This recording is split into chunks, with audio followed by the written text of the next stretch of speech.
trolls. Today we're talking about outraged culture on the internet, and we're drinking Essentia to keep us calm.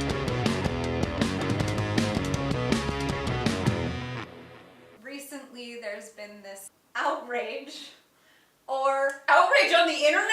or legitimate criticism, as I like to call it, of an artist named Frank Cho. He drew some women that were questionably Satirical?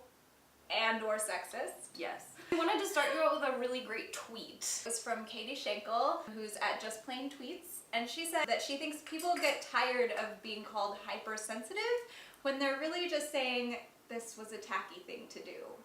Don't be tacky, internet.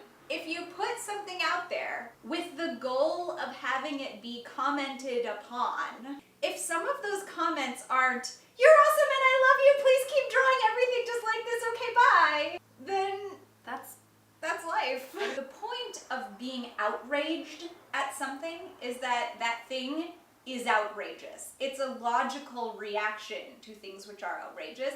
There's a false equivalence between real righteous anger and real criticism and people bullying about things that they just don't agree with. To me, I don't have a problem finding that line. That line is exactly at the intersection of oppression. If you're on the side of that line that has been historically oppressed, and a piece of work is continuing to oppress you, then that is outrageous and deserves outrage. Whereas if you're on the other side of that line and a piece of work insults you or critiques you or is a parody of you, you come from a position of power. That is the goal of satire, is to critique the comfortable.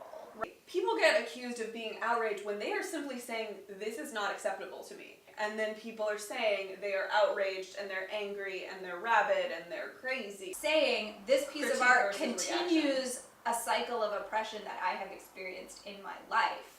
You can't say no, you didn't get it. Yeah, you can't say no, you didn't get it to that. I think that's the P.S. thing. You can't say no, you didn't get it to Ever. about art ever. Like, Ever. the artist does it, and it's in the world, and it's other people's responsibility to react to it. Read some Roland Barthes and get back to us. Black Widow on posters. We all remember that Avengers poster, the very first one. All the guys are hulking. We're seeing their backs a lot of the time, and for some reason we have her butt and her boobs on that poster. And people got mad about it. They called it out, and they changed it. It did They eventually changed work. that And I poster. think that's the thing we've realized is that it took it took way too long, but we did finally get to a Black Widow poster where she's looking She pretty just badass. looks badass and boss like the rest of the Avengers. We like the Avengers movies, and Yeah. we like Black Widow in Absolutely. them. And And I've I seen think them our all multiple times. the message here isn't that it's not okay to like problematic things, because Everything. Then you wouldn't like everything anything. is problematic.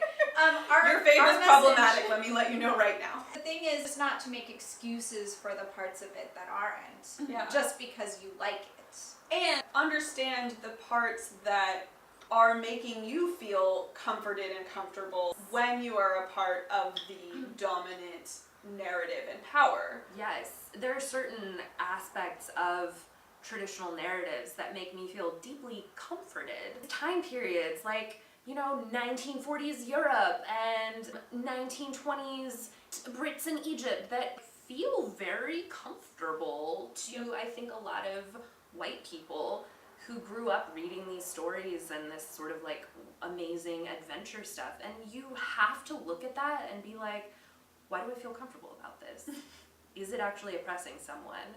Yes. Because the history happened, and as problematic and as questionable as history books can be, fiction is a choice.